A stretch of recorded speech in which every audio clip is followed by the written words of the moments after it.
బులెటిన్లో big news చూస్తున్నా మంత్రి తలసాని శ్రీనివాస్ యాదవ్ కు జీహెచ్ఎంసీ షాక్ ఇచ్చింది. డీఫేస్మెంట్ యాక్ట్ కు విరుద్ధంగా వ్యవహరించారంటూ 25,000 రూపాయలు జరిమానా విధించింది. మంత్రిగా బాధ్యతల స్వీకరణ సందర్భంగా తలసాని శ్రీనివాస్ యాదవ్ కు మద్దతుగా ఆయన అనుచరులు నెక్లెస్ రోడ్లో భారీగా ఫ్లెక్సీలు ఏర్పాటు చేశారు.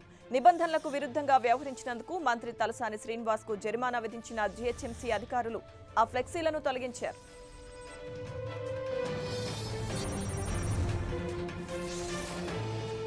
ఇదే అంశానికి సంబంధించి మరిన్ని డీటెయిల్స్ మా ప్రతినిధి రాముడు అందిస్తారు ఫోన్ లైన్ ద్వారా. రాముడు.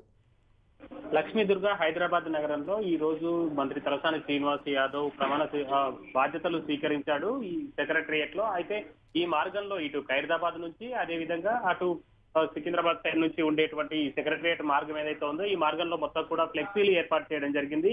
ఇది డీఫేస్మెంట్ యాక్ట్ కు విరుద్ధం కాబట్టి వాటిని అన్నింటినీ కూడా జీహెచ్ఎంసీ అధికారులు తొలగించడం జరిగింది. తొలగించడంతో పాటు ఇట్లా ఏర్పాటు చేయడం చట్ట విరుద్ధం కాబట్టి చట్ట ప్రకారం 25,000 రూపాయలు జరిమానా విధించడం జరిగింది. ప్రధానంగా ఒక మంత్రికి జరిమానా విధించడం అనేది జీహెచ్ఎంసీ చేసిన సాహసంగా చెప్పవచ్చు.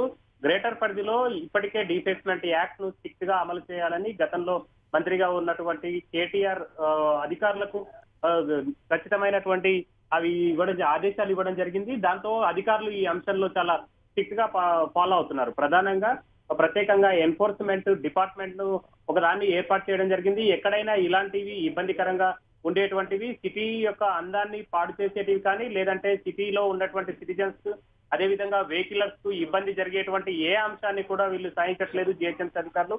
దానిలో భాగంగానే ఈ డీఫేస్మెంట్ అంటే రోడ్ సైడ్ లో రోడ్డుకు 2 సైడ్ల లేదంటే డివైడర్ లో ఈ విధమైనటువంటి ఫ్లెక్సీలు ఏర్పాటు చేయడం జరిగింది. దాని వల్ల ప్రయాణికులకు అటు రోడ్డు పైన వెళ్తున్నటువంటి వాహనదారులకు కూడా ఇబ్బంది కలిగేటువంటి అవకాశం ఉంది. రోడ్డు మధ్యలో ఏర్పాటు చేస్తున్నప్పుడు లేదా బయటికి వెళ్తున్నప్పుడు దాని వల్ల ఇబ్బంది అయ్యేటువంటి అవకాశం ఉంది కాబట్టి అనుమతులు లేకుండా అసలు ఇట్లాంటివి ఏర్పాటు చేయడానికి వీలు లేదు. ఈ ఇబ్బందులు సిటిజన్స్ కి ఇబ్బందులు వచ్చేటువంటి చర్యలు కానీ సిటీ యొక్క అందం అది ఖరాబ్ అయ్యే విధంలో ఉండేటువంటి ఏదాన్ని కూడా జీహెచ్ఎంసీగా మేము సాగించామని జీహెచ్ఎంసీ అధికారులు ఎప్పుడు చెప్తూనే వస్తున్నారు. ఆ విధంగా చేస్తే వాళ్ళపైన చట్టపరమైన చర్యలు తీసుకుంటామని అంటున్నారు. అందులో భాగంగానే ఈ వీటిని తొలగించడంతో పాటు 25,000 రూపాయల జరిమానాను విధించడం జరిగింది. థ్యాంక్ యూ రాముడు.